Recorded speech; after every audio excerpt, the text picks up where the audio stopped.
Hey guys, Dan here. Frank, Godzilla Island. And we are here with Blazar Squad episode 22. It's our Godzilla Day episode. Obviously, we're a little late, but we're covering Godzilla 2000. Everything that happened. Yeah. Godzilla Day. Yeah, especially we got to go see Godzilla 2000 in theaters for the second time in our lives. So This time we got to see the Japanese version. yeah. So it was pretty cool seeing it again. Definitely. Yeah. Lots of cool Godzilla news coming out from the toys. We got more -1 trailer stuff. Yeah, and then A new surprised. Monarch trailer. Yeah, and then surprisingly enough, I felt like it was a bit of a light Godzilla Day, but It then did feel like over the course of the week to 2 weeks, a lot of stuff got announced that you Yes. thought that they would have just had ready for Godzilla Day. Yeah, like Matt Frank dropped his Godzilla vs. Mechagodzilla Rivals cover that at the end of Godzilla Day. It's an IDW online exclusive. If you're watching this, it came out. I think today, right? Today's the 15th. It came out today. It should be available on IDW for a little. Fair warning, IDW does take forever to ship when you order directly from them.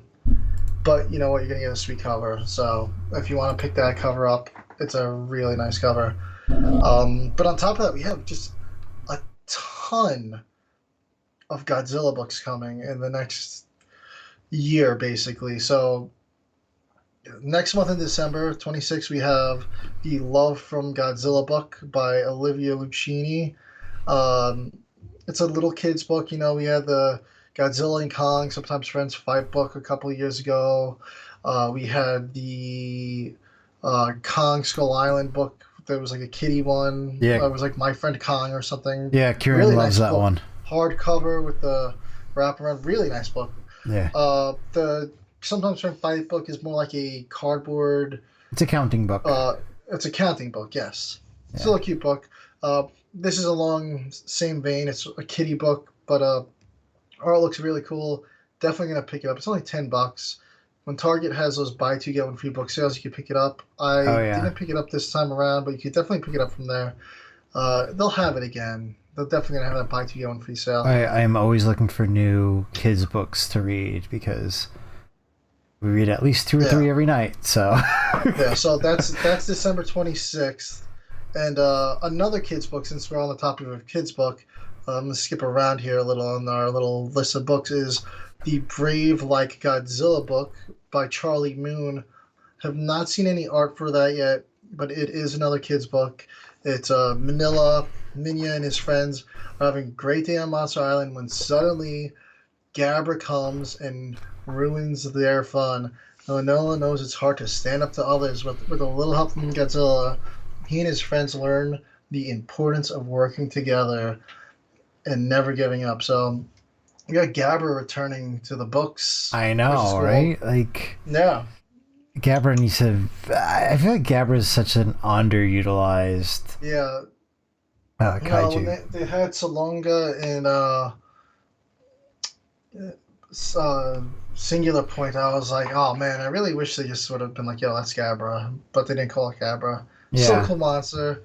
Gabra even had a brief appearance in the Godzilla All Hail the King arc in a dream sequence, but we never actually saw Godzilla fight Gabra outside the dream. It never actually happened. But that's about all the Gabra we've had lately. But I would love to see, they've been doing Rivals. They should do a Gabra Rivals. They really should. Yeah, I think that they probably should. Or even in War for Humanity, they've just jam-packed that book with tons of kaiju. Yeah, we're going to cover it later with Here There Be Dragons, but I thought we got a lot of weird kaiju cameos in that one, but I thought we would have gotten a Gabra one and we didn't. Yeah, definitely. He would have fit well in that. But on to more Godzilla books since we're still on the topic of it. Besides that, coming from Penguin Random House, owns IDW, I guess now, or their subsidiary sister companies. We announced it today. Well, we didn't announce it, but we found the listing today because I'm always incessantly checking a ton of websites for new Godzilla. Every morning I go type in Godzilla, hit new, or whatever. They dropped the Godzilla Monster Island Summer Camp by Rosie Knight and illustrated by Oliver Ono.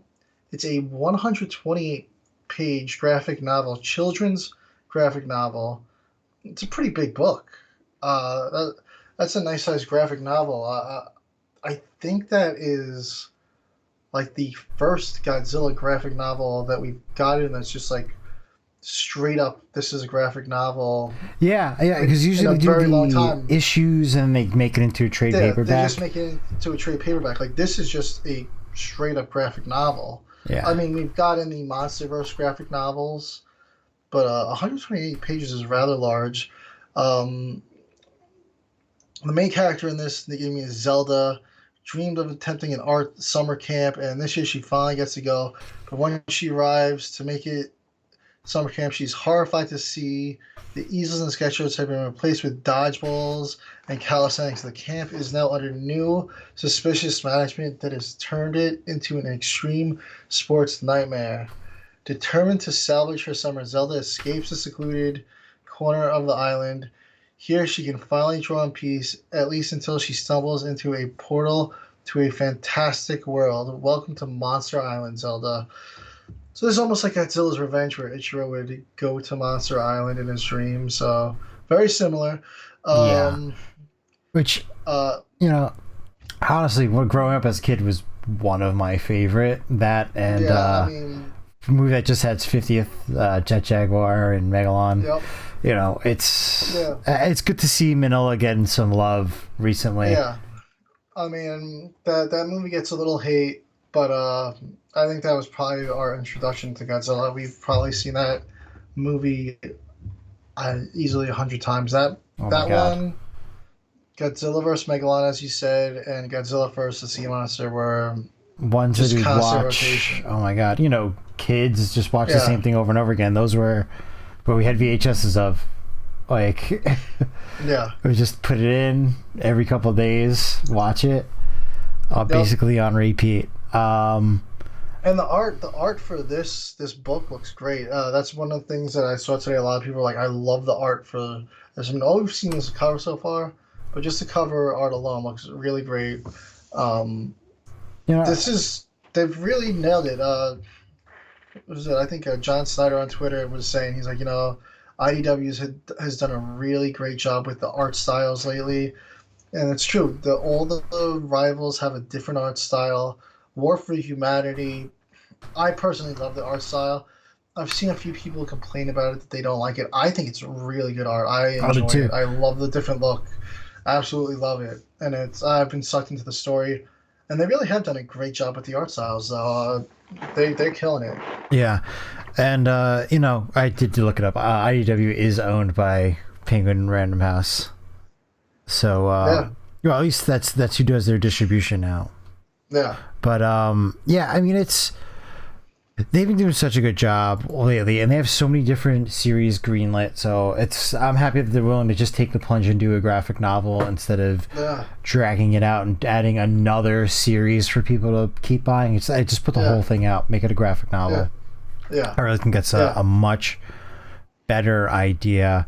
And as far as like manifesting things to happen, we all know about the missing Mark Saraceni book that, hey, Penguin Random House, if you have the rights, please just do a resurrection project of that final book. But in other resurrection projects, that's possible.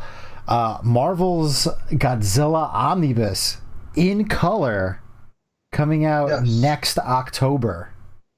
Now, I've had the essential version for years, but it's only in black and white. They never release a collection in color. This is going to be in color. There's 3 different variant covers. They all look really good. I don't know. I'm split on which cover. I feel like I want to go with the classic OG cover from issue 1. But then the white, they all look good. Yeah, I think I'm just I might go extremely with the happy about original looking one because not that there's anything wrong with the newer one, but I don't Yeah. know. It's the original Marvel comic cover was just so iconic. Yes, it is. I mean, they've redone it with Territories remade that cover, done the tribute versions of that cover. It's an awesome cover. Yeah. And I'm just hyped. I'm absolutely I had that collection for a while, and it took me forever to finally be like, you know what, I'm gonna sit down and read this. I was so happy I did. It was such an amazing series. It was a really damn good series, and I can't wait to see it in color though. Yeah.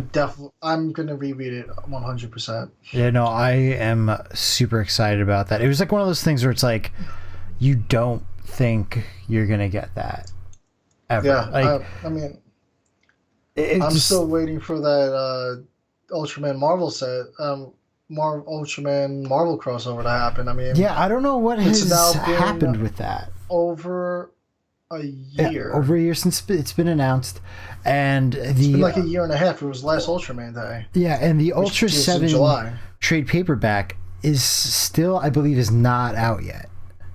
Yeah, they released the digital version. It was supposed to originally be out in June or July.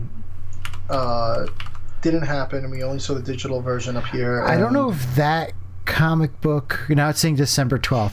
I don't know if the series that series just bombed in sales or something, but they kind of went radio silent on all of their Ultraman stuff, and it's really weird that it's taking them over a year to put out a trade paperback. Yeah, and Ultraman's going through like a renaissance right now. I feel like we got an English dub over here in the States weekly. Yeah. For their newest series. Yeah. They're giving us the streaming subtitle versions. We have the Mill Creek sets. They gave us Shin Ultraman. There's an anime movie that we just got the trailer for that we'll discuss in a little. Gave me major DreamWorks vibes on that one. Yes. But they released that awesome cover. I'm assuming it's the cover. Yeah. We have Ultraman, Ultra 7, Taro. What was it? Spider-Man, Iron Man, and somebody else? Yeah, yeah. And I'm like, oh, that looks awesome. Yeah. They're really going to cross over. They're going to stick them in the Marvel world. But, we'll see what happens. Yeah. Last I saw is they're like, it's still in the works. Yeah. And just to finish off our Godzilla books, because we're still going with the books here, it was revealed also, coming from Penguin Random House, earlier this week, or was it towards the end of last week, that they're going to be coming out with the official Godzilla coloring book with 64 pages of, I don't know if it's only Matt Frank's art, but I think it is a Matt Frank's art that you could color yourself. Yeah. I'm definitely gonna pick up like 2 or 3 of these, I think. Yeah, your son's gonna want to mark one up. Yeah. And finally, it's been confirmed we're getting the Godzilla Kong New Empire novelization by Greg Keyes, April 16th, 320 pages, and I've heard the novelizations have been great, so looking forward to that. I kind of really hope that we get a -1 novelization. That would be cool. Here in the States. I know there's one in Japan, but I would really love if they did a English translation of that for the States. Yeah, and especially since the movie is getting released here in the States. It is. It's going to be in theaters. One thing I'm kind of surprised though is that -1 has all this hype built around it. It's the best Godzilla movie ever made, 100% on Rotten Tomatoes. Like, everyone that's seen had it, the whole Hollywood premiere. Yeah, big Hollywood premiere. Surprisingly, I haven't seen a single spoiler yet. Surprisingly. I saw the figure. That's the only spoiler I've seen. Which, surprisingly, I haven't seen. Yeah. I'm just kind of surprised that while we're getting the U.S. release, and I know there's going to be subtitles, and that's what everybody likes to see, this is Godzilla. It's known for its dubs. I'm surprised we haven't heard anything about a dub version of this movie. I know I don't Shin know. Godzilla. Oh, Shin Godzilla did get one from Funimation. I did. Mm-hmm. I don't know if it's something that they're going to do down the line, or if they're going to be like, hey, listen, we're doing this international film style, no dubs. Here it is. Take it, leave it, enjoy it. I know that's what a lot of people are moving towards now. It's just it's going to be. I know you're gonna say the younger audience is going to be missing out on this. Yeah, they're going to be missing out on it. You know, you're going to have to be like what, 12, 13, like teenagers are going to be. And I know it's probably isn't the movie for kids, but like, yes, from the reactions I've heard from this, the tones of this movie are going to be really dark. I might not be a movie that's targeted for kids, honestly. But was Shin Godzilla? No. Yeah. True. You know, they're going to be having a legendary movie come out 4 months later. No. You know, to me it made sense, but, you know, maybe they're like, hey, we just got to make money off of this because we want Godzilla to be popular. We want it to be art, you know. Yeah. They want it out because maybe with the dub there'd be a delay. I mean, we're already getting that 1 month delay here. Yeah. So maybe they don't want it to be a multi-month delay where spoilers just everywhere by that point, and we waited for a dub. That could be the issue too. Maybe they just don't want there to be, you know, spoilers. Because if they waited for, I feel like, yes, it's going to be a really good movie. My expectations are through the roof for it right now based off all the reactions I've seen. But I feel like if they did do a really massive gap, that it probably would have hurt it a little. If they waited definitely. To do a dub. Definitely. So I think they're playing it smart. You know, if anything, maybe they do a theater rerun with it with an English dub down the line. They just try to double down and cash in on it more. Yeah, that makes sense. We're lucky enough. We're going to go to the premiere night for that, which is November 29th. We're doing an 8:30 showing. It's sort of late for us here, but it's a 2 hour and 5 minute movie, I believe. Yeah, 2 hour. I think it's 2 hour 5, 2 hour 10. Yeah, whatever the runtime for Final Wars was, it's the same runtime. No post credit scenes, so don't hang around post credits if you've seen it late. You can watch the credits, but don't hang around. Yeah. That's going to be our next show. Is going to be -1. We're going to be covering our experience at the premiere. We're going to be seeing it in IMAX, which is really awesome. I said I wanted to see it on a big screen, and getting to see it even earlier on the 29th is really cool. So can't wait for that. I'm excited for it. One of the things I did want to manifest, I already said one project that I wanted, which was that Random House Godzilla book. Back here, I have my knockoff bootleg Blu-ray version of Hanna-Barbera. Warner Brothers, work this out. Get this. It doesn't have to be even remastered. I just want the whole series on disc, or at least on Max. I have that bootleg too. Yeah, it's good. It's a great bootleg. Yeah, but I would always prefer to, you know. That guy does a really good job with his stuff. I'm thinking the way, since we transitioned to Ultraman now, I'm thinking that's what the future of the rest of my Ultraman collection looks like, is going to that place. Yeah, but luckily for Shin Ultraman, we're not going to have to go to that place because Raven Banner is coming in hot with their freaking raffle stomp on the Cleopatra version of it. So we're getting it on Blu-ray. We're not getting the 4K. I understand no 4K because it's just the audience for this movie is already so small. You're going to throw 4K on top of it. It's another barrier for people to buy it because not everybody has a 4K player. But a new master of the film, so we're not going to have any digital issues. It's going to be on a dual layer disc, so double the capacity of the Cleopatra disc. It's going to have a new commentary track. I think the same special features, or very limited special features. Yeah. Japanese version with English subtitles, English dub.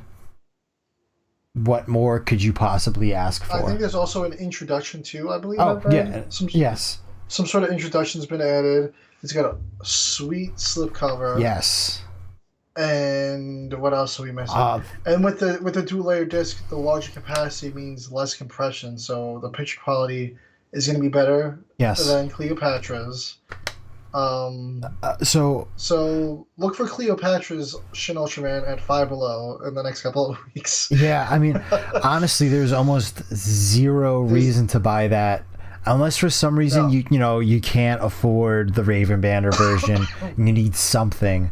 Yes, it is. It is a little more money, but if you are a collector, it's the definitive version. 100%. Yeah, I mean, you're not going to need to buy another one. It's the one to buy. Yeah, you should not miss out on it. Yeah, and I don't care what the CEO or whoever it was of Cleopatra said about, Raven Banner was having issues with theirs and all this stuff.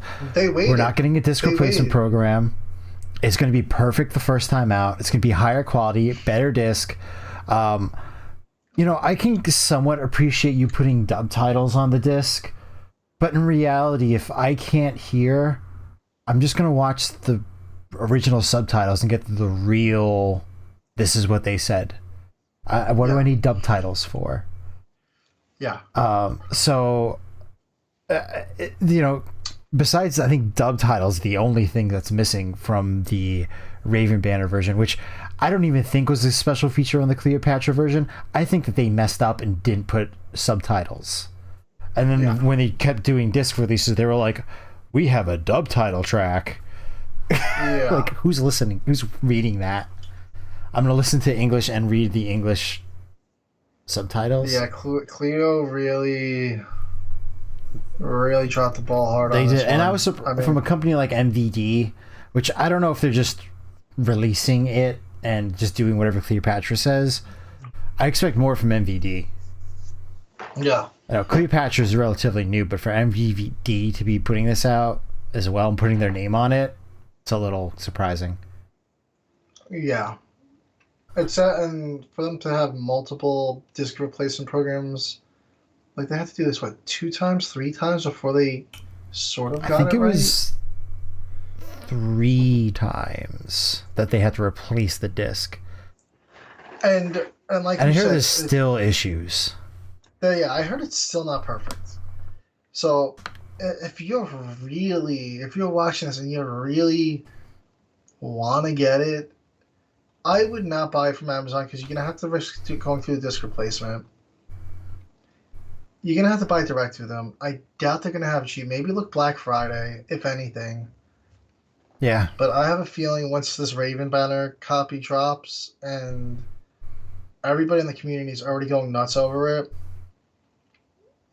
they're going to see their sales just stop on this thing. And they're going to stop production. Oh, I'm surprised. I wouldn't be surprised if they just have whatever they have pressed. They might have already stopped. And then they're just like, we don't have any more. Sorry. And they're like, oh, well, they did a way better job than we did. That's probably what they did when they saw that release. Yeah, I'm not going to be surprised if you hear in 6 months, hey, I brought a Cleopatra version, and they're not going to send me a new disc. Yeah. Yeah. So I would not buy it. No. Go with the. I felt so guilty because like I said, I always like to support all the kaiju stuff. I want all these companies like Amazon and all these people that stock Blu-rays, DVDs to say, hey, people buy this stuff.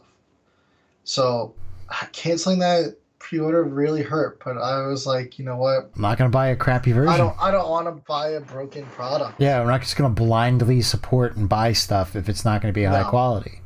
No, that's where a line gets drawn. Yeah, I mean, like, not for nothing, but like, I had an issue with my Gamera set from Arrow, and But they're Arrow. Yeah, and they're Arrow. They're top tier, and they didn't even replace what was missing. Oh no, they didn't? I had the map was missing on mine. Oh. And they were like, hey, we printed like whatever it was. We have no backups.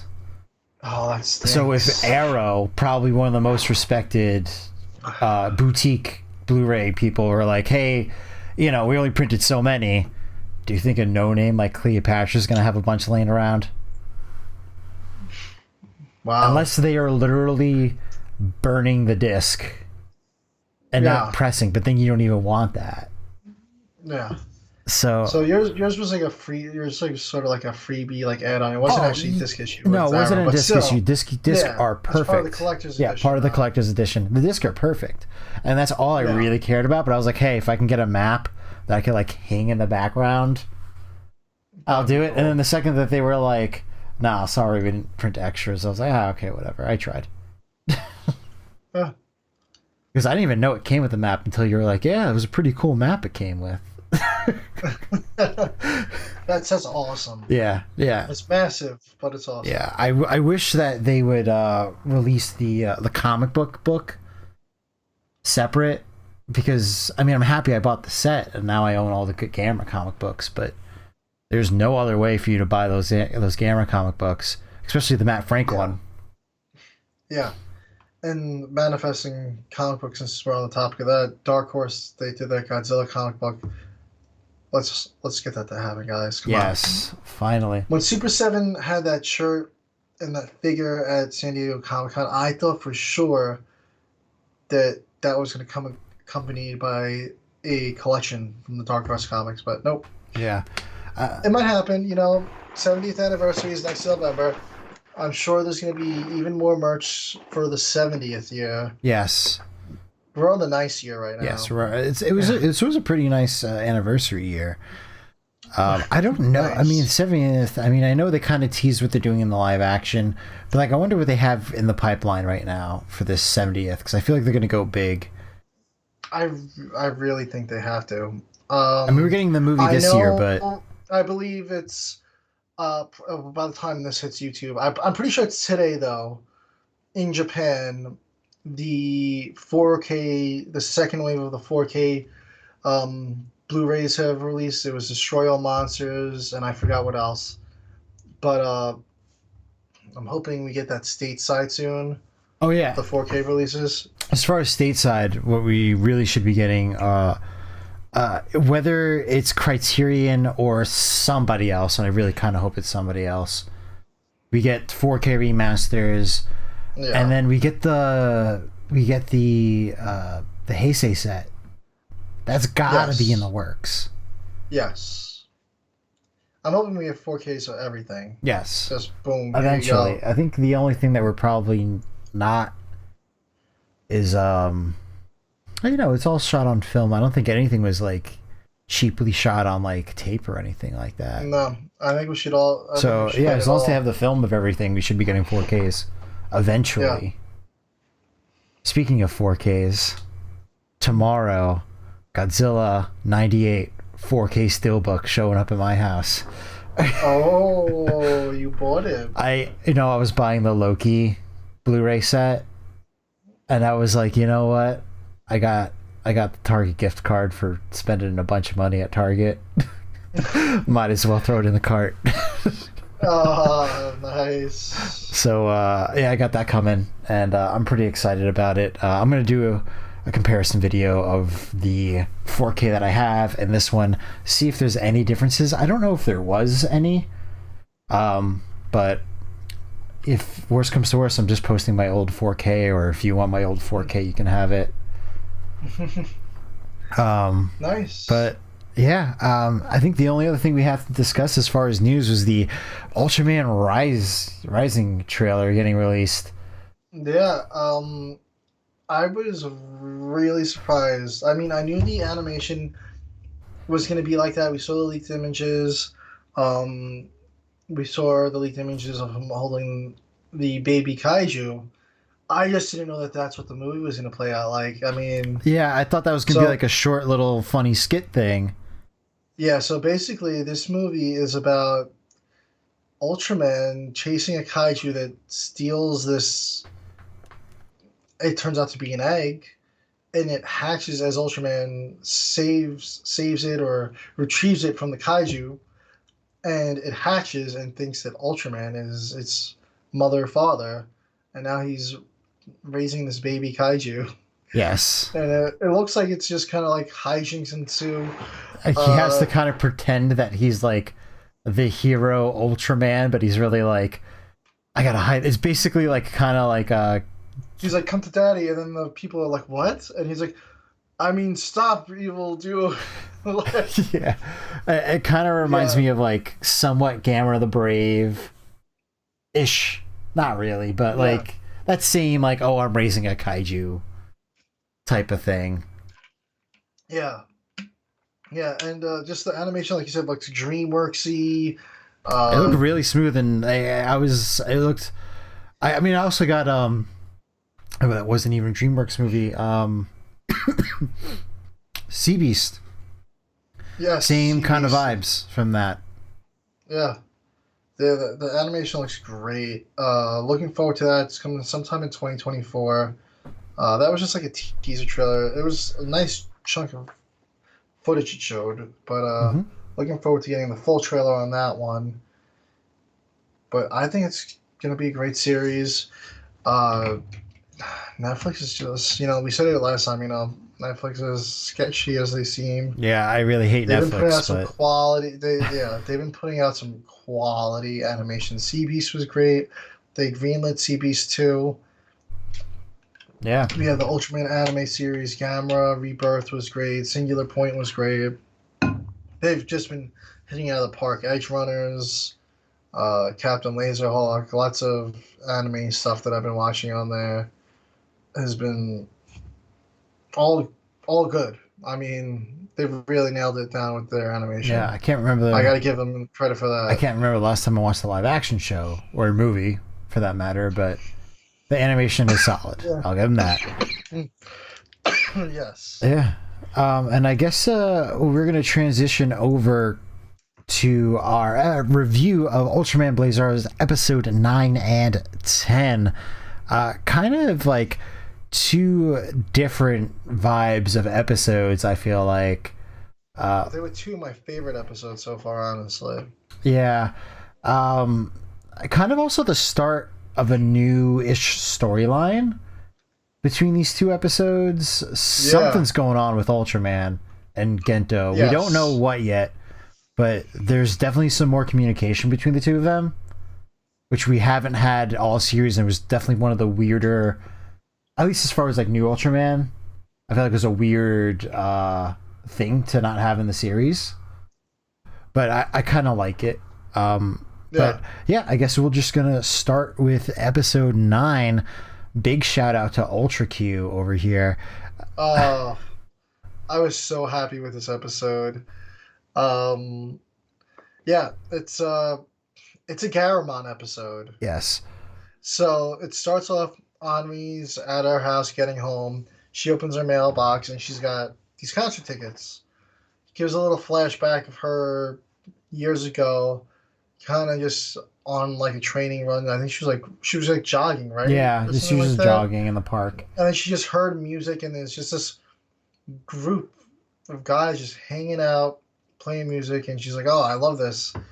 And she kind of like befriended them because her dad used to be all into music, and then it kind of cuts back to base. Earth Garen's under repair, and then as you were saying, this weird Ultraman stuff's going on. Gento's eyes just kind of glow blue. His one eye, where the Ultraman Blazar flame is usually on that side, just glows blue while somebody, I forget who, was walking by with a It was cup of oh my god, I vegetable forget the name. juice. It was the engineer. I forget the name of him. Man, I'm so But bad with the character names. he stole the dude's vegetable juice and just chugged it after his eyes glow, and then he's like, "What the fuck did I just do?" Yeah. So then it just kind of goes on, and he has like this weird dream of like Blazar like in the stars, and then like he's just like sitting at his desk, and then like the Blazar coin like burns his leg, like he's just like zoning out, like at random times, like it's like Blazar's trying to take over his body or something, and then something kind of just like crashes to Earth out of nowhere, and they're all on alert, and then it cuts back to the band, Yeah, they're and they're at like on stage. They're like at like a concert hall. They're like, oh, it's time for a final concert right after this thing crashes, and they start playing, and it's the Ultra Q theme, yeah. and I was like, whoa. And it was really cool, so Garamond kind of hatches from the egg. They're like, oh, it's a giant kaiju or alien kaiju. And yeah, and this whole time the Ultra Q music's just playing, and I'm like, yes. and they're like, oh, like they realize it's a robot, and they're like, oh, like there's like this weird wavelength that's going along with it, so it's being like remote controlled. And then Henri's in the van, and she's like, I think I know what's going on. Like, this is music. This isn't. Yeah. She's like, I think I might know what's going on here. So Gento's like, go with your hunch. Follow through with it. We're fine here. We're taking care of it. Earth Garon gets deployed as usual, and a couple episodes back they just gave him the upgrade with the railgun. And I was really hoping that Earth Garon would be putting up more of a fight. I understand that it's a kid's show. There's got to be a formula. Earth Garon always gets deployed and never gets the kill and always gets destroyed into some capacity. But, like, it's just so ineffective. It really is. And, like, again, it's robot versus robot, basically. Garamond's like a robot kaiju. Yeah. So they fight, and like Garamond like falls onto Earth Garon, and like one of the spikes pushes through the cockpit, and it's like right there at their nose, and it's like, oh crap, we almost got like snuffed out by this thing. And just seeing Garamond made me so happy. It's one of my favorite kaiju. Yeah, I feel like it's one of the kaiju that when they go back and they don't bring it back a lot. You think of your Red Kings. He's been brought back a lot, but not a lot. Not not in like the recent stuff. Like when you think of kaiju that come back all the time, you think Red King, Gamora, Ella K, like those ones. Those are the ones that you're like, yeah, like either they get a new iteration or something like that. Yeah. Just like classic Arrow. Like, so I am a bad Ultraman fan, and I still haven't really watched much of the classic stuff yet. But so like my exposure to Garamond is the Neo Ultra Q episode where he's like doing laundry. So that's like Pigmon, yeah. Yes. They're the same thing, but Pigmon's just like smaller. And it's more of that one's actually a kaiju, not the robot, but the Garamons are usually robots. Yeah. So I'm just like, I'm like, this thing's actually a threat and not just doing laundry. But yeah. So like again, I'm not a great classic Ultraman fan. Yeah. You gotta watch I always say if anything, watch Ultra Q because it's still I'm about like 6 episodes into Ultra Q. I watch it and then something pops up and then I go back to it. So I've seen like the first episode like 5 times. I want to go back and rewatch because I do. After I have seen the whole series, I ended up picking up the Blu-ray of the color version. That if you know where to go, you can get it. But we can't tell you where. But it's in a place. Yeah. Yeah, but I want to rewatch it in color. So that's on my list of things to do. So when I was watching it, which probably isn't the smartest thing to do, I was watching the episodes in black and white and then in color. Oh, so you're watching it back? I was watching it. I was watching all the episodes twice. So I must have seen that first episode, I think about 5 times. Okay. At least. But then, I was watching both because I wanted to see, I want to see both. Yeah. Because sometimes things look better in black and white, and sometimes things look better 100%. In color. That's like that's like what we said about them. I feel like I can never see that movie in color. Yeah, I don't think it would look good. No. I think it would look awful. No. The same thing probably with the original Godzilla. I think it would look awful if it was in color. Yeah. No.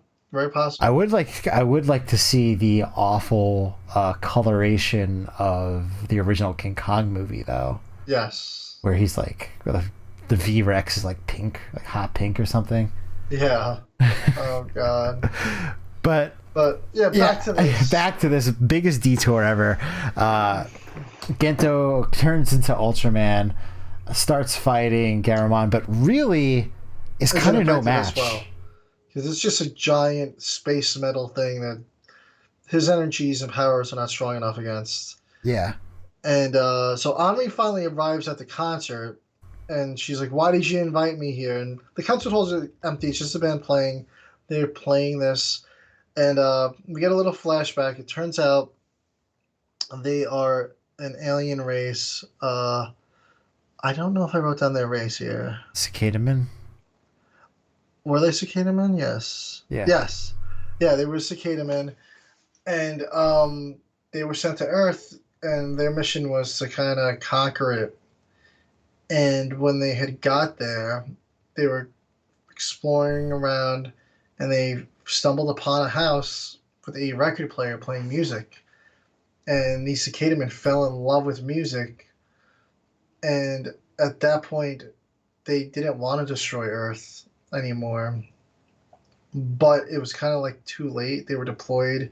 They had already signaled for the Garamon to be deployed from their planet. But the thing is, the planet was so far away that it was going to take years for it to get there. So they had lived on Earth for all these years just playing music. And they still had to carry out their mission for some reason, which is why they were playing this song to control it. But they kind of invited Anre because they kind of wanted her to stop them. At least the lead guy did. Because the other guys did fight her kind of like to stop them. But they were just like kind of holding her back. They weren't trying to, like, they weren't fighting her or attacking her. Yeah. They're just holding her back. Yeah. But she just shoots the one dude, and he stops playing the music finally, and the signal stops, and Garamon kind of just freezes, stops moving, freezes, and Blazar uses his new rainbow saws on Garamon to destroy it, and that's it. It was a quick wrap. I mean, it went quick. No like wrap up scene or anything like that. It kind of just ended, and they kind of just played the episode out. Yeah, with the Ultra Q music again. Yeah, which is honestly like one of the best. Like, it's so catchy. I just loved that they had that music played like the whole fight too. Though it was awesome. Yeah, just all the music of that whole episode, absolutely fantastic. And that was our second kaiju throwback. First we had the alien Kanan, and now we had Garamon. Really cool.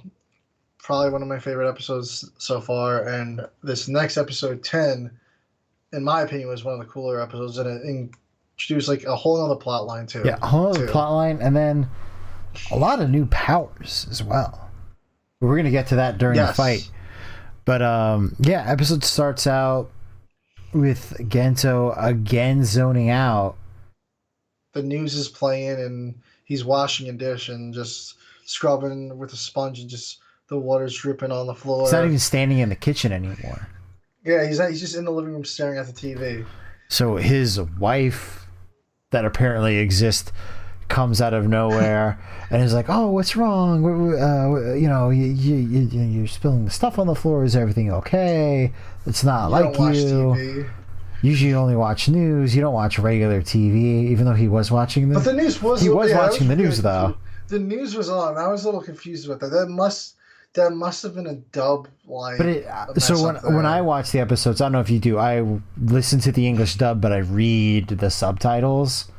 Yeah. And even then, she still mentioned like you only watch the news. Yeah, that's really weird. And then after that, he goes to his kid that exists, and is like, "That Ultraman's pretty cool, huh?" Yeah, the kid's watching like Ultraman fights on his tablet.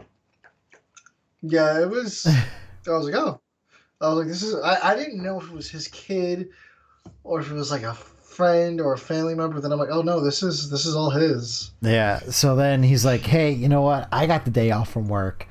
Why don't we go on a day trip somewhere? And the kid's like, all right, well, I want to go to where that kaiju egg is. that was on the news.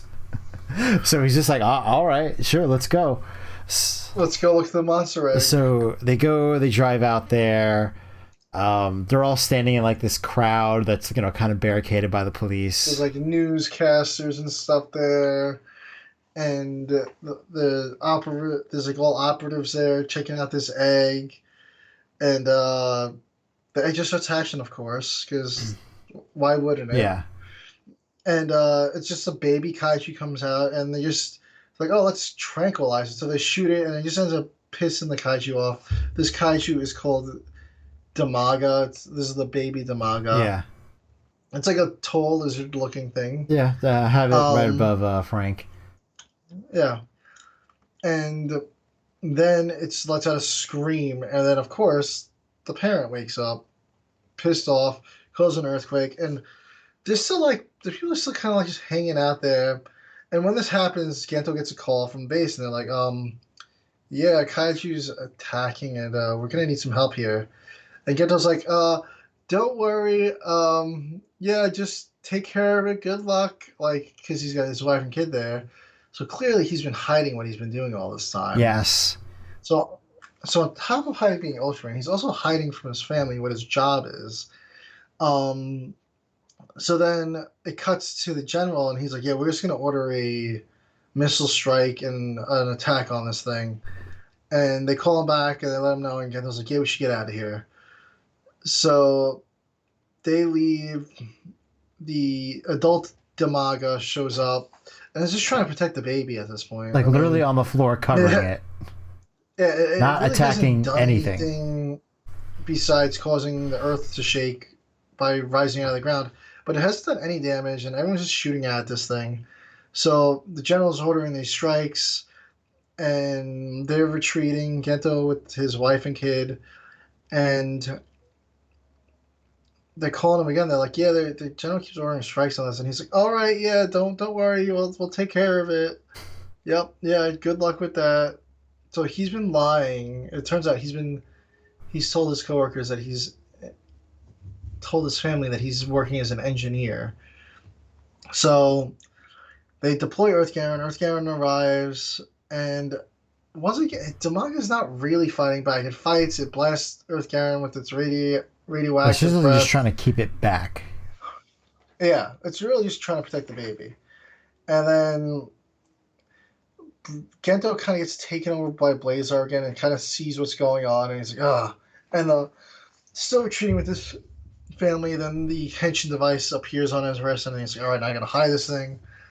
So finally they're like far enough away from the scene where he's like, all right, I gotta go back and see if there's survivors. And it's like, what are you talking about? She's like, we should be retreating. And then he's like, all right, I'm still working with the JDF. GGF. Yeah. And then he's like, I'm sorry. He's like, but I gotta go help. I'll be back. And he basically runs away and pretty much transforms immediately. So I was like, when I saw this, I'm like, they have to know, like, that he's Ultraman, right? He just ran away, and then Ultraman appeared right over where he ran. He didn't go very far. One of the things, again, same thing I hopped on with the last episode. Earth Garon, they're like, when they started their attack, they're like, let's just throw everything at this kaiju, and literally did nothing to it. Like, not even a scratch. Yeah. Like, Earth Garon is so underpowered in this series. Yeah. Like, I just... And basically what the fight is here, this is Godzilla versus Mechagodzilla is what this episode really was. Because the manga kind of looks like a knockoff Godzilla, as people would say. Yeah.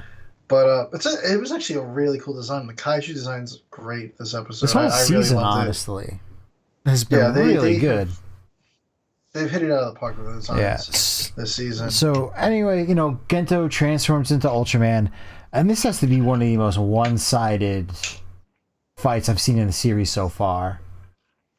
Like, Ultraman is absolutely wiping the floor with this kaiju.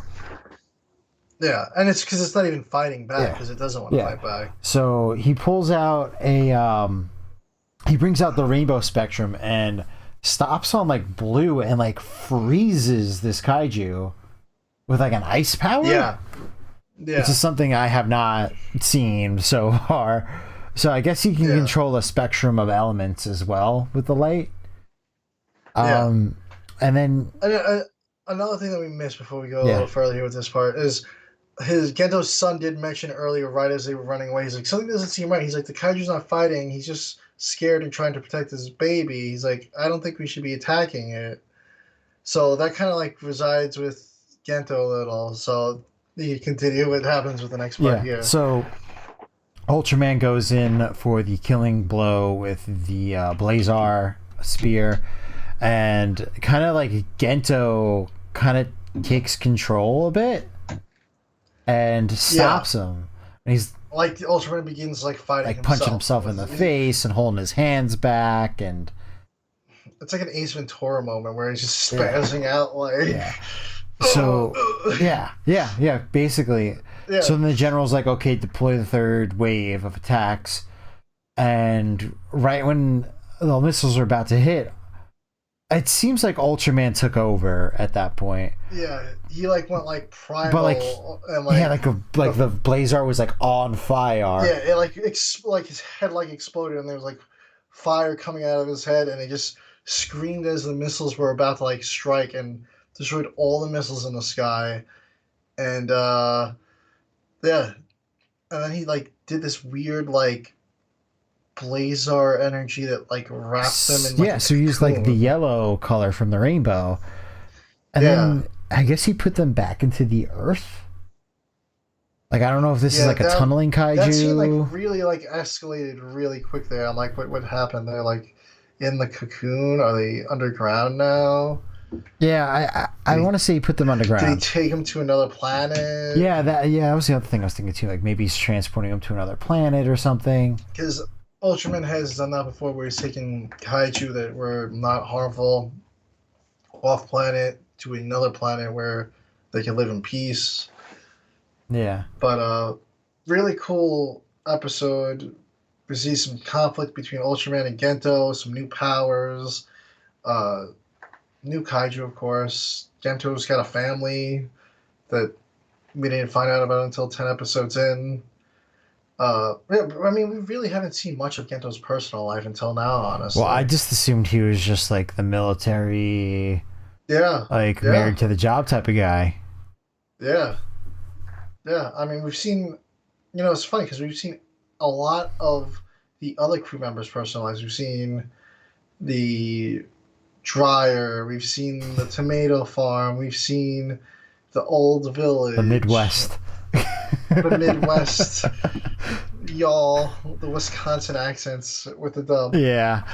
But, it's kind of... So it's kind of weird that, like, we got the rest of the cast life story kind of, and then it's like, yeah, they're here, boom. Yeah, it turns out 10 episode in, he's got a wife and a kid. Yeah.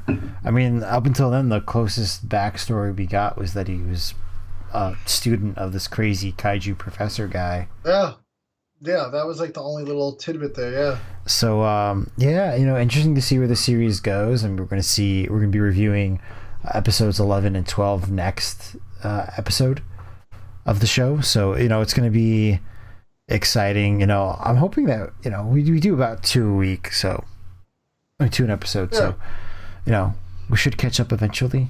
Yeah, we're not too far behind. Yeah, we're like, but we'll get that. Yeah. Plus, we have Monarch coming out very soon. Monarch's coming out very soon, and they it's a little weird. So, like, I guess we're gonna get into this. They do this like thing where it kind of gets reviewed on Rotten Tomatoes, but then Rotten Tomatoes is promoting Monarch on their Twitter account and like posting like the trailer and stuff, talking about how good of a series it is. And I'm like, I don't really know if I trust your reviews. I mean, everything I've heard is that it's good. I never liked Rotten Tomatoes. But like, I've hated Rotten Tomatoes for years. I think it's... If the whole point of your website is that you review movies and that you are this big aggregate of reviews and you're the definitive say on what's a good movie and what's a bad movie or bad show or whatever, is it morally right for you to be advertising shows and movies? Like getting paid by these people? There's a giant conflict of interest there. This is why I've never liked Rotten Tomatoes. I mean, even back when I was in high school, I was like, they're a shit website. I'm like, their reviews are garbage. I'm like, the only time the reviews are ever accurate is when it's like 100%. But when they like crap on something, I don't ever trust it. Yeah. I mean, But I know and it's. then you see times where like the audience ratings way better than their critics ratings. Yeah. Especially for comedy movies. I feel like comedy movies always get killed on that website. Yeah, comedy is unfortunately dead. Yeah. I mean, it's hard to make a comedy movie nowadays. I would love for some comedy movies, but you don't see them that often. Yeah. But yeah, I guess we're. I mean, yeah. We're going to transition over to a series that we've been following for a while, and this is going to be the conclusion of our reviews of Godzilla, Here There Be Dragons. We have issue 5, and, what did you think of this issue? You called it. I mean, exactly what I thought was going to happen happened. Like, the exact storyline happened. They didn't tease another series per se. But I'm it's like left I'm open. also kind of like, how do you just end it like that? Yeah. Like, it kind of like, I mean, it confirmed everything that we thought. It did. But,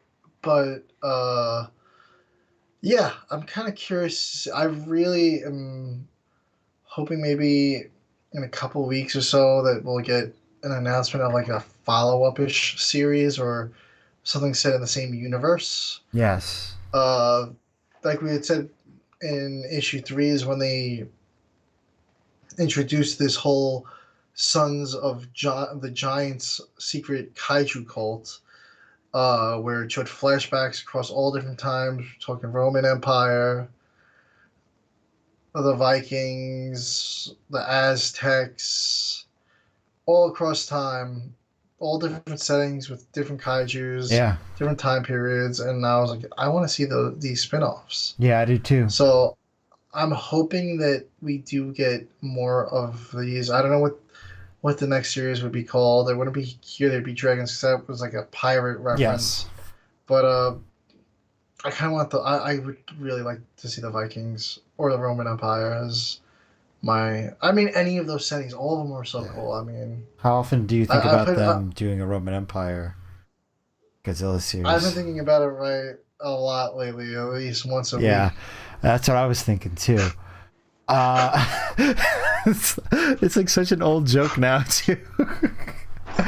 But I would like to see like where it goes going forward. You can even do like an Industrial Revolution Britain or something. But I guess we'll get into the actual story of it. Yeah, I mean, last we left off, they had found the treasure on Monster Island in the cave. Henry Hull was there with Sir Francis Drake, but unfortunately, what's his name? Blanco, yes, the Spanish Armada captain, showed up and began killing off Drake's crew because they were too busy screaming and celebrating. They didn't realize they're just knocking them off one at a time. So it came down in Henry's story that it was just the 3 of them left standing. And meanwhile, outside, Godzilla, last we seen, he had just defeated Ebra, and Udako, the giant octopus, was pulling them underwater.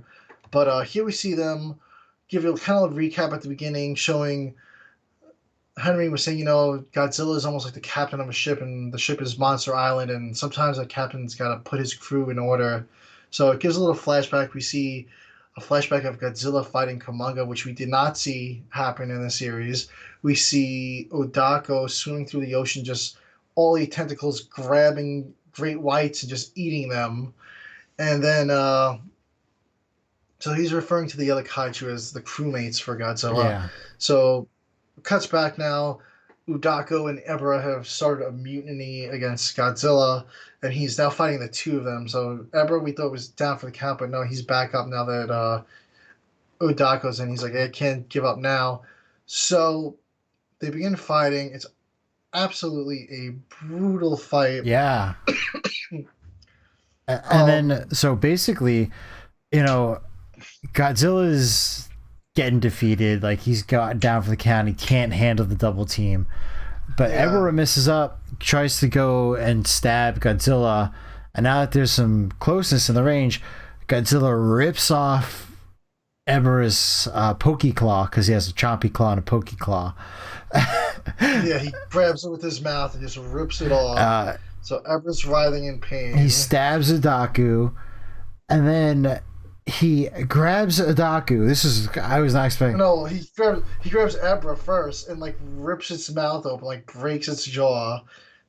And then, yeah, you can continue what he does next. So he stuffs Udaku in Ebra's mouth, and then does the kiss of death on the two of them. Just atomic breath straight down Ebra's throat, and just eviscerates both of them.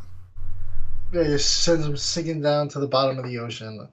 I was like, that is like some Mortal Kombat stuff there. I'm like, that was just a brutal kill. Yeah, and I was like, I was not expecting that. But, the one thing I kind of wasn't expecting that to be, though, was that was kind of the final fight of the series. I mean, we're on issue 5, so they can't go throwing anything else in there. But yeah, that's the final fight of the series, for Godzilla at least. Cut back to Drake and Blanco. They're decking it out. And Blanco, he's fueled by rage. He wants to get that revenge. So he actually wins the fight. He's just about to deliver the killing blow to Drake. And Godzilla just atomic breaths him. Just gone. Now, wiped off the face of the earth. Yes. And he's just standing over Sir Francis Drake's body with like some sort of monster's head and is about to crush him. And he just like, out of nowhere, atomic breath gone. Yeah. Now, what we need to remember was Drake, because at first I was like, oh, that's a little odd. I'm like, how's Drake going to get out of this? Drake did not attack Godzilla when they appeared on the island. He said, hold. Then the Spanish Armada showed up, controlled by Blanco. He ordered them to attack Godzilla, and his whole Spanish Armada got wiped out. So Godzilla was just getting back at Blanco for that one. Yeah. And he kind of let Drake go. Because Drake begins praying, because he's like, Henry said, oh, Drake began praying to anybody and anything that he could. The gods, the sea gods, anything. And he closes his eyes, he opens them up, and he just sees Godzilla turning, walking back out to the island and sea. And Henry and Drake got their gold. They came back to Britain, gave the Queen her cut, and then Drake shortly died after of dysentery. But Henry is telling Sir Walsingham that he doesn't believe that happened. He thinks that Drake was poisoned because he was sworn to secrecy about the secret kaiju organization and all this that happened on the island, and that the Sons of Giants. The Giants had poisoned him. And Sir Walsingham goes, all right. He goes, so is that it? Is there anything else to the story that you have? And he goes, no, that's it. He shoots Henry dead. The guard that's been giving him trouble the whole time, that was originally going to hang him, is like, what the hell? Walsingham goes, hey, Boggs, to the guy in armor that was beating on him the whole time too. And Boggs immediately shoots that guard. And Boggs is like, oh, he's like, he was a really good captain, He's like, I didn't hate to have to kill him off, but he's like, you know what, the secret's safe. And then Walsingham goes, hey guys, can you come in here and help clean this up? And they kill Boggs. Yeah. And Boggs was in on it, which is odd to me. I think that Welsingham got to Boggs and was like, "Hey, this is for the Queen." He wasn't really in on it. Yeah, he wasn't in on the kaiju conspiracy because thing, I guess. they kill Boggs, they burn the whole place down to the ground. Awesome action shot. You don't look at the explosion as you're walking away, and as they're walking away, that's how it all ends. three of them say "Hail Godzilla," and that's the end of the series. Yeah. So to me, it confirms the whole. Obviously, it confirms the secret society thing. Whether or not they follow up on it, I don't know. I really hope that they do, because I feel like, why would you even go there if you weren't going to do a follow up? No, 100%. And I think, like I said, I really think the Vikings would work best for the next one if they want to revisit Monster Island, because the Vikings did explore. Yeah. So I think it would work. We'll see. Yeah, we kind of have to see what, if we're going to be going like, oh, it's the English Empire that's controlling it. I mean, you can do... Because the Vikings did clash with the English too. Yeah. And then you can also do... you could do like China, like a Hong Kong, King Ghidorah type of thing. There's a lot. I feel like there's a lot of ways you can go with it. Yeah. It really opens it up quite a bit. And, overall, I'd say I'm pretty happy with the series. Yeah, I really enjoyed it. I wish there was more kaiju action a little bit. That would kind of be... They were pretty quick reads. I mean, it was your standard comic book, but They were, when you put people like Hedorah and Anguirus and stuff on the covers, and then they don't show up, it's like a little like... Yeah. It's like, why would you do that? Yeah, they were like cameos. Very brief. Flashbacks. Yeah. But overall, I mean, I'd say it's a really well put together story, and it was a great series altogether. Definitely worth the read. I really enjoyed it. Still picking up the trade paperback when that comes out. Like, definitely on board with this. Ready to move on to the next series, though. We haven't quite figured out what that's going to be. I think we're going to do an indie comic for our next episode. Yeah, we're going to be doing some indie comics because, we're heading towards the back end of the year. We backed a bunch of projects this year. I think Kaijus and Cowboys issue 3 should be heading out fairly soon. I know that we got the physical copies. I had got the Snarlagon, Monster Matador.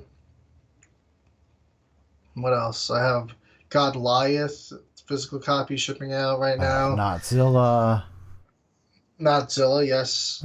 That physical has not shipped yet. I do have the digital. Oh, okay.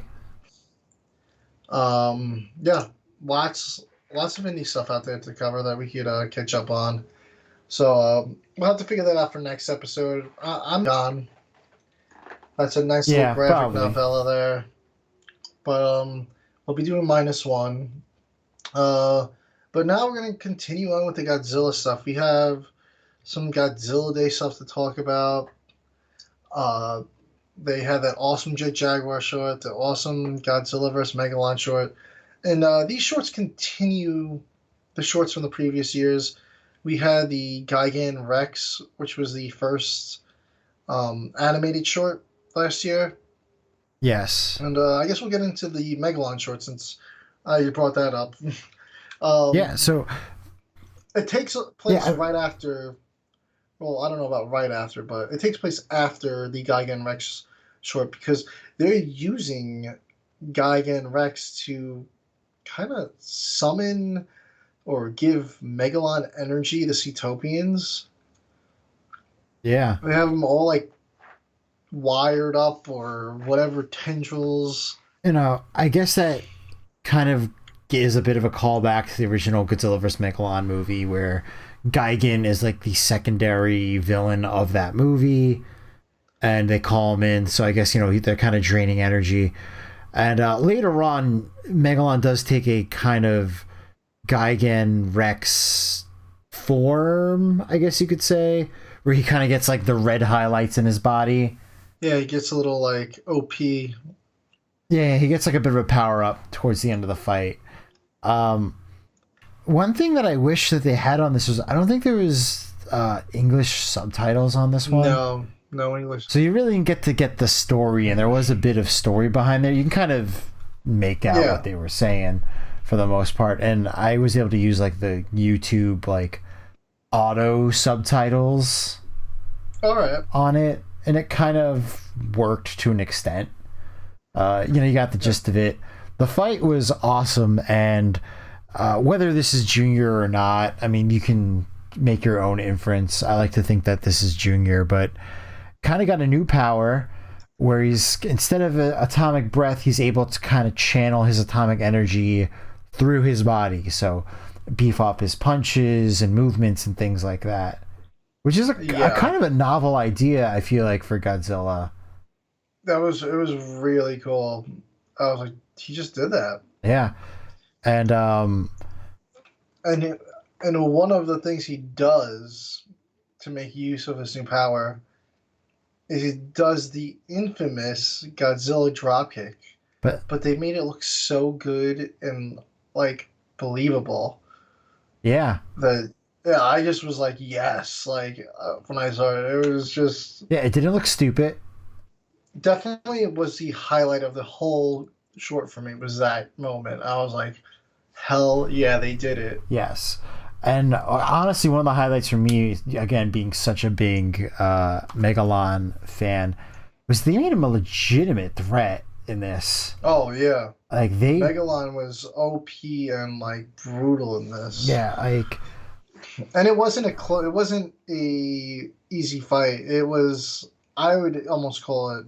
Would you call it almost like a tie? I mean, almost. Yeah, I would say definitely a tie, because we were left with Godzilla kind of like Godzilla fighting won, for his life at the end. dropped. He was, as he was using these powers, his arm was getting all red and like kind of like it was kind of deteriorating him to do that.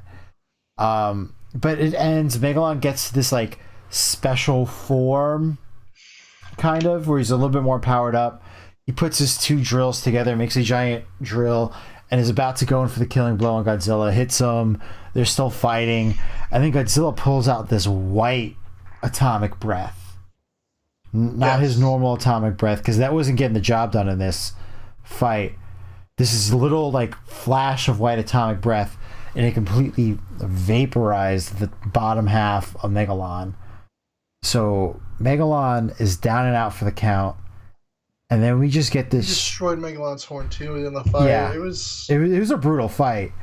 Yeah, but we just get this shot of Godzilla. His arm that he was using his atomic energy through is all red and kind of looks a bit deteriorated, and he's starting to get like the burning Godzilla-ish pattern on his chest.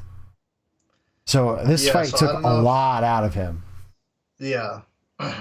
And he just collapses, and that's how it ends. We have a big cliffhanger for next year. Like, at least the last one had like a conclusion. Like, this was like, oh man, what's gonna happen next? Yeah, and I need more of that. And now we gotta wait a year. And I don't know who they're bringing back for this next fight. Like, it's kind of obvious the last couple of years because there's some anniversaries that they wanted to highlight, but. I mean, next year is the 70th. Who do you? They didn't really announce anything either. Like last year, like I don't know if they immediately announced the whole Jet Jaguar Megalon. But it was also kind of obvious. Yeah. I don't know if they immediately announced, because I remember they revealed those logos, the Megalon logo, the Jet Jaguar logo. Yeah. So I'm thinking next year, if they really want to do like a 70th, I don't know what they're going to do, but they could do almost a original Godzilla throwback and maybe, have humans trying to like denuclearize Godzilla and stop him from going red hot. And that's an idea. I don't know if that's what they're going to do, but that's just a theory. The only other thing that I could think, which should be like, we get like double of it next year, is if they want to keep on with the kaiju related to Gigan, next one in line would be King Ghidorah, because in Godzilla vs. Gigan they had King Ghidorah. I know, but And I know. I'm so sick. It's an awesome monster, but yeah, I really hate him being the end game all the time. But I don't know. I'm hoping that they make this a yearly tradition, and we just keep getting these shorts every year. So the only thing that I could think is if they take Godzilla is down for the count now, and he's got this whole meltdown thing going. So we're moving on to the Heisei era. Maybe they try to take some DNA. Maybe we get Space Godzilla if we're going to keep with the Space Monster theme. Or Maybe we get a Biollante. Biollante. Yeah. Exactly. Biollante would be really cool. That's what I'm hoping for. Yeah. I think that would be pretty good. That way we get kind of across every era next year when it comes to these clips, because what happens in the next short was the Godzilla vs. Jet Jaguar short, which opens up saying that Godzilla has been stomping across Japan since defeating Gigan, which was last year's short, and then previous year was Versadora. Yeah. He's been stomping across Japan, pretty much bored and undefeated, and kind of causing destruction now. So they have created Jet Jaguar to stop Godzilla now. They do Operation Jet Jaguar. They deploy Jet Jaguar. Awesome fight. Jet Jaguar does this awesome spin kick. Really good mobility out of this suit. Yes. Very, very well choreographed fights. Yeah, very, very impressive looking. I haven't gotten a chance to look at all the behind the scenes stuff, but I would really like to see that. It was a really cool fight. And like at one point, like the Jet Jaguar suit caught like a little bit of fire, like on his shoulder, was on fire for like a little bit. Pretty cool fight, and again, like they were a little bit heavy on the story and stuff, but eventually they got to the fight. You know, and not that I have an issue with the story, but when they don't put the English subtitles, it's a little hard to follow along. And I'm glad they finally gave us the clip too, because the first like couple days it was just cut clips from the stream. Yeah. With really bad sound quality. Awful sound quality. But they finally posted it online, and it was available for everyone to see. The great thing actually is this year they didn't take them down. They're still up on the YouTube channel. So if you guys want to go watch, they're still there. I'm surprised. Last year they took them down in like a day, not even. They were gone like that. I mean, ridiculous. And I don't think they're up yet. I still don't think that they're up. You can hit the Internet Archive if you want to. Yeah, they're on Internet Archive, so you can still find them all. But you know, it would just be nice if Toho just made it easy. Yeah. But like Sobaraya. But yeah, you know, we finish up with this fight, and the two of them go down, and then King Ghidorah appears in the sky, and they both help each other up. Like Godzilla looks like he's about to he's reaching, and he's about to faint, and then Jet Jaguar grabs his hand and was like, "Nah, man, time for you to get up." And they pull each other up. He does a classic Jet Jaguar thumbs up. Yeah. And they kind of turn to face King Ghidorah, and that's where it ends. And we get the Godzilla vs. King Ghidorah title screen pops up. So that's the short for next year. So we know that's going to be the live action short. It's the GMK King Ghidorah. Kind of. Versus the. It's like a grown up GMK type of King Ghidorah. Yeah. It's, you know, I'm excited for it. I do like the GMK King Ghidorah design. I think it's probably one of the better ones. I'm excited for this, but it seems also very finite. I guess you can do Mechagodzilla afterwards. Yeah. Because maybe they can get bitter and be like, "Oh, Jet Jaguar failed and made friends with him. Now we have to." I really want to see the Mecha King Ghidorah Mechagodzilla team up. So I'm hoping maybe they defeat King Ghidorah, and then maybe the following year we get Mechagodzilla, and then King Ghidorah with Mecha King Ghidorah shows up eventually in that. I don't know. That would be really cool. You know, they're just short films. So I think Toho is probably fine throwing this type of budget at it, because it makes the fans happy. So I really hope they do keep up with this. And yeah. No, you can continue.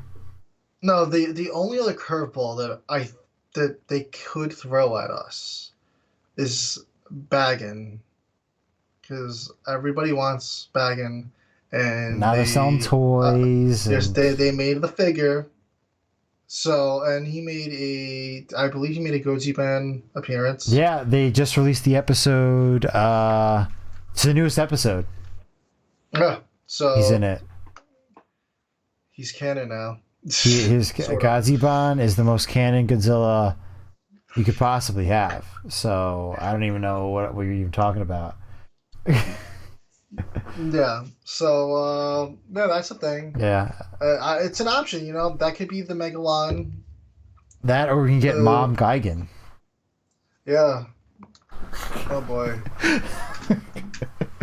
Oh boy. No comments. We need the live action Mom Gigan. With the blades in certain places. Yes. All right, it's a family show. Some design choices there. So we are going on to the main event, Godzilla 2000, our Godzilla Day movie this year. A little bit surprised in the movie theater. They really didn't have any. There's trivia, but that was about it.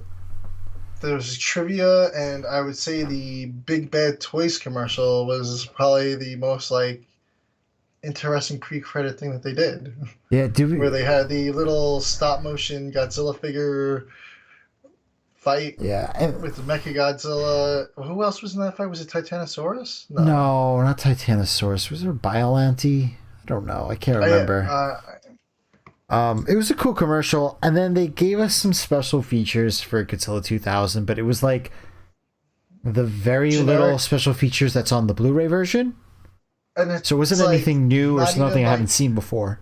It wasn't narrated. There wasn't any commentary. It was just some behind-the-scenes footage.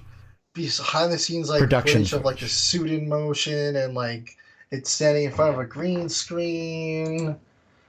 It was a little odd. Yeah, I really was expecting to see a short. I'm look, can I see if there's even anything on here. We didn't make the Tokyo SOS screening, which was the last Fathom event. I don't know if they showed the Gigan short for that. I think they did. Did they show Gigan Rex? They might have shown Gigan Rex for that, but I thought we would have got it again. Or the live action Gigan one. Yeah. We didn't get. But we didn't get any shorts, and I saw a couple of people online like, "Oh, did anyone get anything?" And everyone was like, "Nope." Yeah. But I believe the next Fathom event is gonna be Godzilla vs. Hedorah. Maybe we'll get a little extra something before that one. There's no dates on that one yet. We'll be keeping an eye out for that for sure. Yeah. I would imagine that they would at least show the Hedorah short that they filmed. Yeah. Yeah, I mean they did show that already. I know, but it would be perfect for that movie. Yes. Yeah. But yeah, I mean, let's just get into it. I mean, Godzilla 2000 is a very straightforward movie. I feel like they didn't really. It was a rushed production, I would say, because it was all in response to Godzilla 98 and the poor performance that it had. Yeah, from what I understand, they did not intend to make this movie. They wanted to take a little bit of a break after the Heisei era, but they guess they didn't want to see their guy done dirty like that, so they were like, we need to fix this. Yeah, that's why I got our guy up right there, right behind me, because he's the reason this movie exists. Because they were like, let's just show them a real Godzilla movie in America. So they came out with Godzilla 2000, bold redesign of the character. It's very, it's much more menacing and more lizard-like. Yep, it's the first Godzilla suit that's actually green. Yeah, it's a bit it's always been grayish, but this is it's green. Yeah, a lot of nighttime shots in this movie. Very little day going on in this movie, but it's also it's also a little strange. So we start off, and it's almost like most Godzilla movies, it's like, okay, 56 is always canon. That always happened. Yeah. In this movie, it's just like, this Godzilla has kind of just been around. And it's the sequel to like the original 54, yeah. But they're like, he's been around. And and there's a whole Godzilla protection network. It opens up with Yuji and Io Shinoda, the father-daughter, who are the main characters. So it opens up with that. He's been around, and they're tracking Godzilla. They have this reporter Yuki with them, and they get something, they pick it up, and then we get a cool Foghorn / Beast from 20,000 Fathoms tribute with the whole foggy lighthouse and Godzilla appearing at the lighthouse and destroying the lighthouse. And to me, honestly, I've been thinking about it a lot today because I knew we were doing this. I honestly think that this whole opening sequence before we get the title screen is one of the best openings to a Godzilla movie, honestly. Oh, yeah, no, it's really good. I honestly think the opening is my favorite part of the movie. Yeah, but because I kind of feel like the rest of the movie is very paint by numbers. And this opening sequence, like, this is the movie where like people get the closest, like the characters physically get the closest to Godzilla. Yeah, because like he's right there. Like, as soon as the movie starts, they didn't try to hide the design or save it for later or build up mystery. It's Godzilla's right here. This is what he looks like, and we're gonna have them kind of running away, but also kind of chasing Godzilla. Yeah, on this rampage. And they like go through a tunnel and everything. He destroys this mountainside, and they get to the end of the tunnel, and the road's gone because Godzilla's just standing there. And they're like, boom, the car's at the edge of this cliff basically, and Godzilla's right there, looking in the car. The reporter's there. Godzilla roars at the car, shatters the windshield, and they back out of the cave. And Godzilla's chasing them now, and they're running away from Godzilla, and they're like, oh, he's going to go for the nuclear power plant. And, and while they're watching Godzilla head towards this power plant, Yuki's like, yo, Yuki, you should change the film of that camera. And she's like, don't tell me how to do my job. Continue snapping away. Anyway, Godzilla gets this power plant and attacks it. Cuts to a really cool opening screen, really cool action sequence. And what was interesting was I didn't know this. This power plant is a real power plant. And it actually did have a nuclear meltdown a few months prior to this movie releasing. Oh, really? They kept the scene in it because they were like, you know what? It's a fair warning. Godzilla's always been a warning against nuclear, and here we are. It's just proof right there that it still holds up. Yeah. Nuclear energy is dangerous. That's basically what they wanted to say. Well, yeah. But, this like opening sequence is really cool, and then like it cuts to her in the new studio, and the guy's like, "Oh, this is all crappy pictures. What do you got going on?" Yeah, because Godzilla's radiation exposed to the film. So she tracks him back down. She's like, "We gotta find Godzilla again," and they're like, the daughter's like trying to sell her like membership fees to like become a part of like the Godzilla protection network. She's like, well, if you need us, these are our rates, and you have to sign up for a membership joining fee, and then there's a subscription fee, and right now there's a discount plan going. Yeah. So, and it turns out there's this whole Godzilla protection network. There's a lot of them because you do see Yuji throughout the movie calling different guys, getting information from around. It kind of gave me like those like CERN. Like those like independently run things to look for aliens. Yeah. It kind of reminded me of like that type of feeling. Yeah. But these guys were actually good at their job. Yeah, I hadn't seen this movie in a very long time. I mean, I had done like a rewatch of all the Godzilla movies a few years ago, went chronological, and I didn't remember that whole aspect to it. It was really cool to see that. Yeah. So while this is going on, they did have they found this giant rock thing in the ocean, and they were like, "Oh, let's bring it up to the surface for some reason." This like deputy cabinet secretary, director of crisis control intelligence is like, I don't know why. If you're in charge of that, why are you trying to excavate this ancient meteor for energy source? Like, what's that have to do with crisis control? Yeah. Like, he seems like he's got like his hands in a lot of different things. This guy's kind of just a douche the whole movie. They try to make him like the most like hateable character the whole time. And he's got this assistant Shiro with him. He's the main guy that directs Mitsu Katakiri, and his assistant is Shiro Miyasaka, who we find out is Yuichi's old like colleague from college. They were like roommates. They went to school together, so they were kind of on the same path. But then eventually, Yuichi was all about studying Godzilla. Shiro was all about the government stuff, working for the government, doing this, that, all corporate.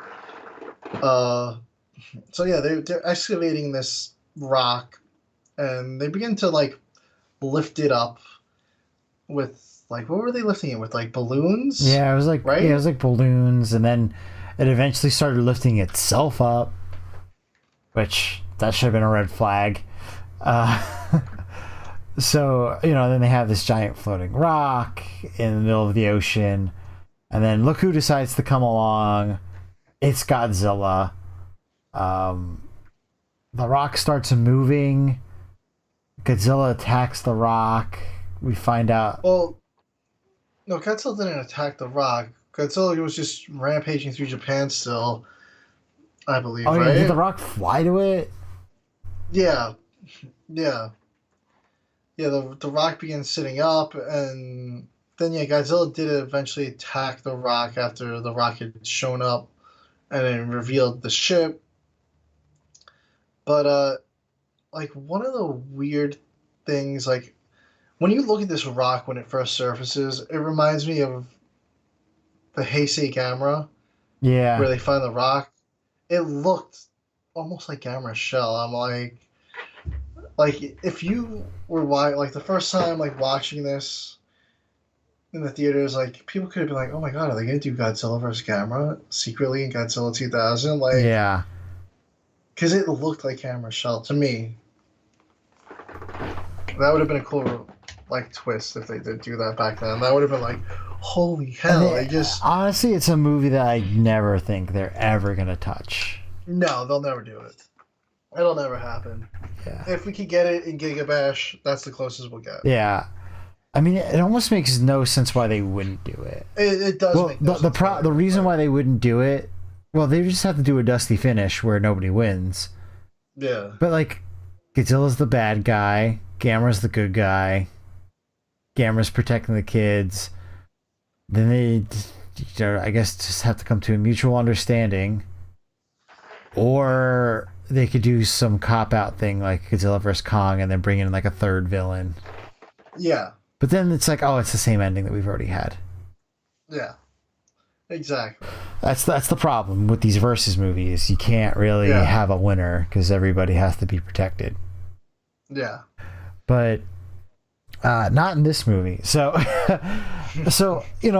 they're like building more, like they're spending more time at this crisis center because now there's a giant spaceship floating around, and it decides to go over the news network. The spaceship, and I feel like this movie kind of just goes really quick. It does. It just like happens. Like we get a lot of background about the characters, and like the mother died, and now he's researching Godzilla by himself, and he doesn't want to work for the government because they're going to use the research of Godzilla for what he believes to be evil things, and he'd rather just do his own research by himself. They discover that Godzilla has this, I think they call it Regenerator G, Yes. because they have to Yeah. rename G cells every single time they discuss them, and they So just they're like, can't oh, call them this. G cells. Yeah. So like this, his skin just regenerates so quick, and we can be used for so many things. And the aliens are have the whole time the ship has been hacking Yuki's Sony Vaio laptop, little Sony Vaio laptop, the whole And movie. putting information about Godzilla on there.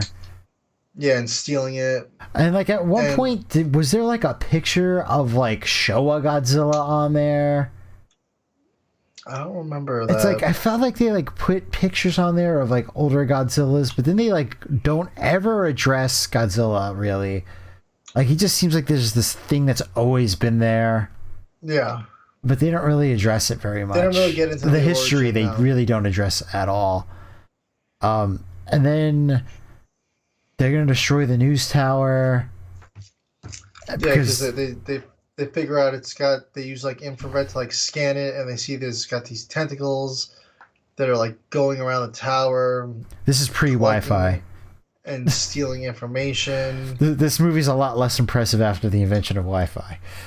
Yeah, But and the computers are super old. Yeah, so they're gonna explore. They're gonna explode the news building, and they're like, "Oh, we gotta get out of the building." But then we're gonna stay behind because we have to find out what they want. And then at the end, it just says "Millennium" on the computer screens, and he's just like, "Millennium."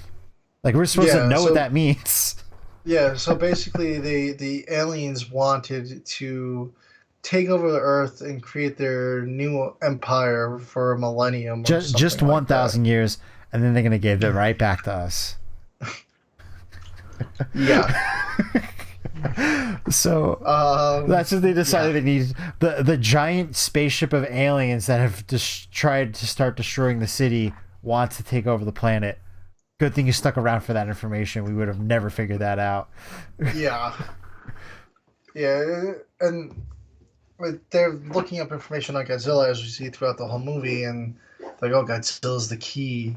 So what they want to do is they want to use Godzilla to take over the planet. Because they're going to Because turn themselves into Godzillas. yes, because they're like a formless being, so they're trying to find the perfect being to become. So first it comes out with this tentacle monster, comes out of the ship, and then quickly turns it into Orga. Very, very quickly. Yeah, it escalates super quickly. The ship gets split in half after this fight with Godzilla. Yeah, it's the first ship that Godzilla actually goes face to face with for the Millennium era, and first alien spaceship. I mean, it's done the X1, X2s, X3s, but this is the first time Godzilla actually had like a actual battle with a spaceship. Yeah, with a pretty big laser beam. Yeah, and the ship gets like split in half, but it's still active. It's like sentient, and it's like linked up with Orga, and the fight's pretty cool. It moves really quick. Yeah. And the whole time while this is going on, that Mitsu Katagiri is just kind of like standing over a building and watching this go on. And finally, like, Yuji was in the building when they blew it up, but he survives by jumping down an elevator shaft and then jumping in an air vent and somehow ending up in like The basement? yeah, but he's in the basement somehow in like a Like sewer under the system. basement. Like, I don't know how a sewer system is connected to a elevator air shaft, but whatever. He survived. Plot armor there. So some reason Yuji goes to the building where Katagiri is, and they watch the whole fight go down. Katagiri, they were gonna nuke. Were they gonna? No, they weren't gonna nuke him at one point. No, they rigged explosives. They rigged the explosives. Yeah, he needed. Yeah, that's the other thing. He needed like a key card and like a launch code for like these generic explosives. They weren't like nukes. There's 4 of them. Yeah. Like, why do you need a whole card thing and punching numbers and like it should just be like push the button. Like they made it seem like he was doing like apocalyptic bombing there. But yeah. He did a controlled demolition of one building. Yeah, Shiro's friend, Yuji's old colleague, tries to stop him from blowing up because he knows Yuji's in the building, but Katagiri, he's got to be the dick, blows up the building, as we said. So they're just there watching this whole fight go down. Godzilla's fighting Ogre, and he just kind of just was like, screw it. Like, Ogre just opens this big mouth, and Godzilla's like, yeah, I'm just going to Leroy Jenkins this and just run into his mouth. And Ogre begins to eat it, and you can see the spikes start going out of his back, so he's cloning Godzilla, trying to become Godzilla and use the regenerator G cells, and it'll be the ultimate monster. And then Godzilla's like, nah, and just blasts it with the fire breath. And proceeds to begin burning the city. And then, we should get out of here. So Yuji runs, Io with his daughter Io, Yuki, Shiro's running, and for some reason Katagiri's just standing there. And Godzilla just approaches the building because he just sees these humans standing on the building. And just kind of looks at him, and Katagiri's just like, Godzilla! And then Godzilla's like, screw this guy, and he just swipes at the building and punches Yuji for trying to save him. Yeah. Yuji's like, let's get out of here. He's like, no, I'm staying here to yell at Godzilla. And then he just gets killed for no reason besides that he's an asshole. And then Godzilla just rampages through the city, and credits roll. Ends Godzilla burns the city, credits roll. This is a fun popcorn flick movie, great to see it in theaters, I loved it. But there is almost zero real plot to this movie. No. It's no. Yeah. It moves super fast, and it's just Godzilla's there. There's a rock. Rock turns into a spaceship. Rock starts to steal information. Godzilla doesn't like that. They get in a fight. Turns into a giant space monster. Godzilla kills it. That's the movie. The human plot was not much. They try to build some tension with the whole building exploding thing, but when it's 30 minutes of, oh, this building's gonna explode, we gotta get out of here. It's just you had plenty of time. I'm sorry. Yeah. You had plenty of time to get out of that building. And then, you could argue because, he's copying the G cells, the regenerator G element.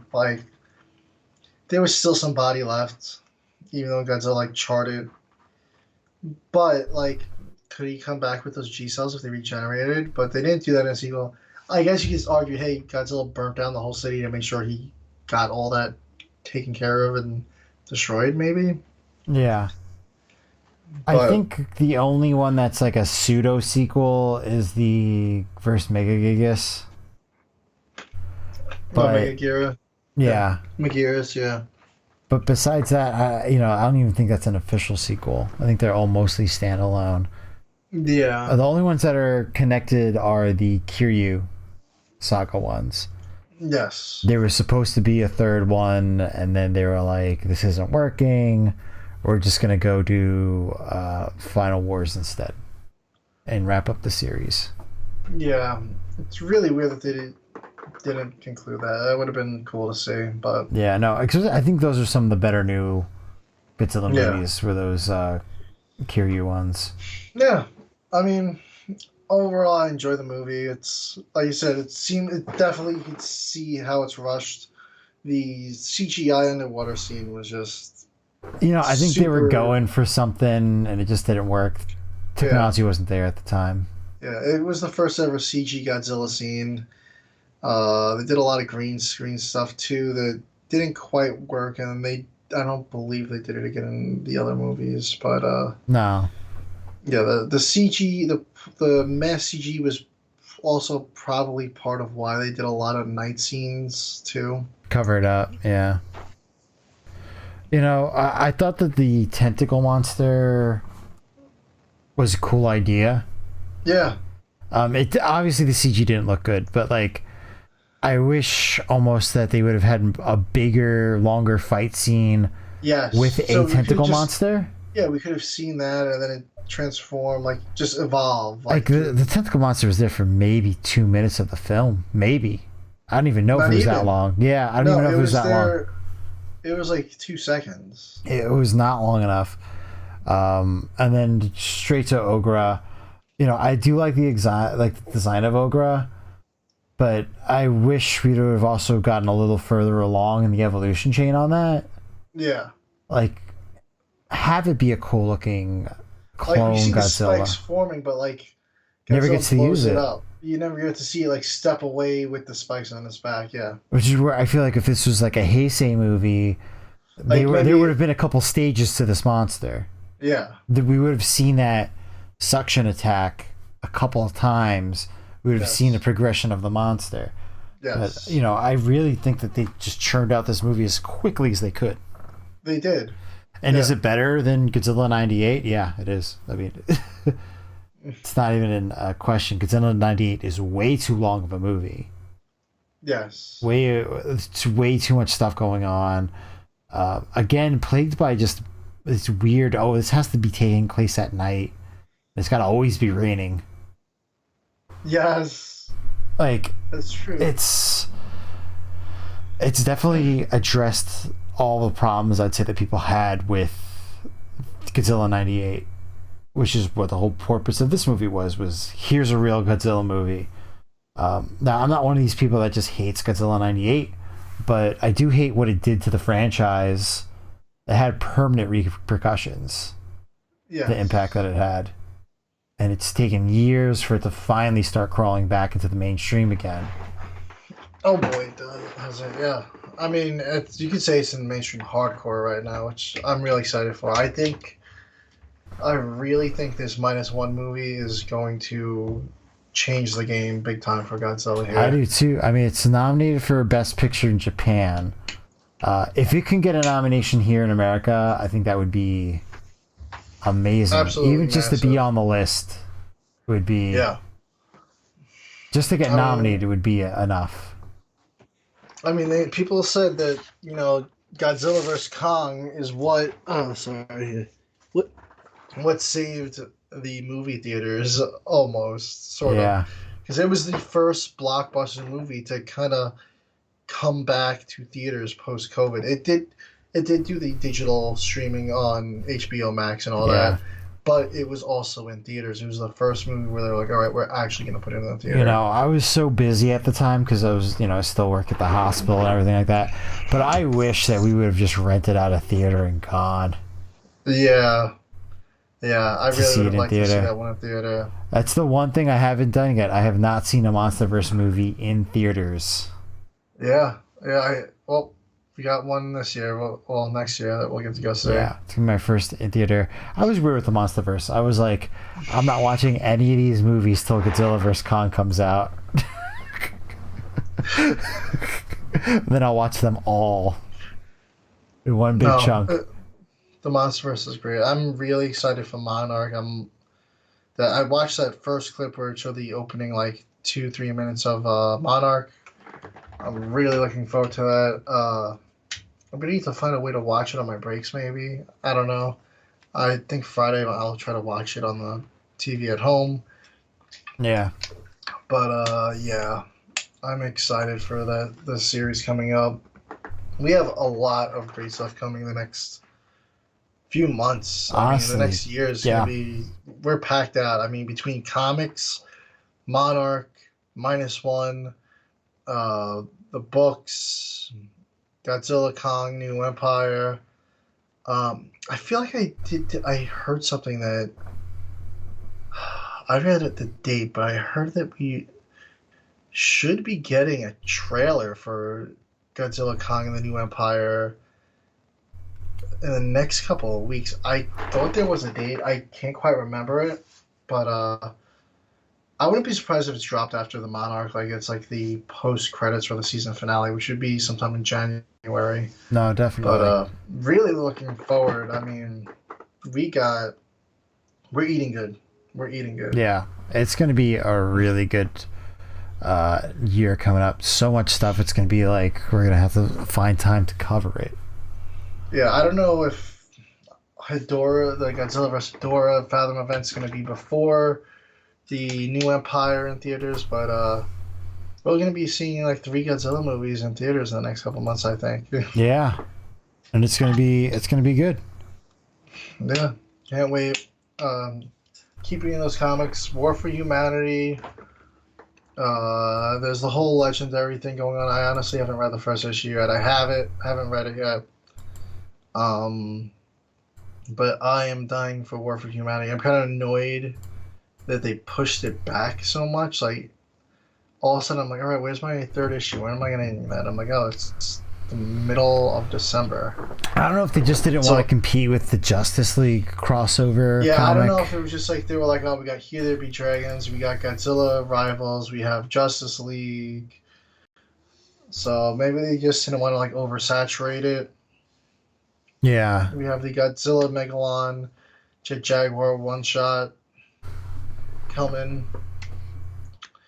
Gonna be pretty crazy. I'm excited for everything that's coming. Yeah, so we're just gonna have to see what happens, yeah. So yeah, -1 will be the next episode with maybe some Snarlagon for a comic review, and we'll see what else we cover. All right, Ultraman 11 and 10. All right, thank you guys for watching. Yes, enjoy. Bye.